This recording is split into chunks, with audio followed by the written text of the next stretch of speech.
So मित्रांनो, आज आपण बघूया फेशियल आणि आयब्रोज हेअर रिमूव्हलचा रिव्ह्यू. सो त्या बॉक्समध्ये ना हे एक टूल येते, म्हणजे brush to remove your hair, आणि एक आणखी नोझल येते निमुळती फॉर आयब्रोज. आणि हे असं काहीतरी दिसतं. इकडे एक बटन आहे छोटंसं, ते टर्न ऑन करून हे मशीन ऑन होतं. सो हे यूज करायच्या आधी मस्त तुम्ही तुमचे केस बांधून घ्या, आणि हे ना ड्राय स्किनवर करायचे. मॉइश्चरायझर किंवा बाकी काही लावायचं नाही. तुमची स्किन अशी खेचून घेऊन सर्क्युलर मोशनमध्ये करायचं. आणि यानंतर दाट केस येतात, काळे केस येतात, असं काही नाही. जस्ट लाईक रेझर आहे, सेफ टू यूज आहे. आणि ही अजिबात स्पॉन्सर नाही आहे. आणि मी ना ही नोझल चेंज करते, निमुळती लावते आणि आयब्रोजचं तुम्हाला दाखवते कसं.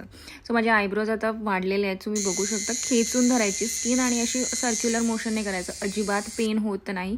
माझे थ्रेड एवढं क्लीनसुद्धा होत नाही, बट बेटर. तुम्हाला कधी घाई असेल तर तुम्ही हे यूज करू शकता. आणि प्रोबेबली माझे थोडे दाट केस आहेत, बट तुमचे जर विरळ केस असतील तर दिस इज द बेस्ट. मी थोडं झूम करून दाखवते. तुम्ही बघू शकता की प्रॉपरली क्लीन होत आहेत केस. तुम्ही तुमच्या पूर्ण फेसचे केस ह्याने रिमूव्ह करू शकतात. फोरहेड म्हणा किंवा अप्पर लिप म्हणा, अजिबात पेनफुल नाही आहे. आणि तुम्ही तुमचं फेवरेट मॉइश्चरायझर लावून नंतर तुम्ही मसाज करू शकता. That's it. बाय.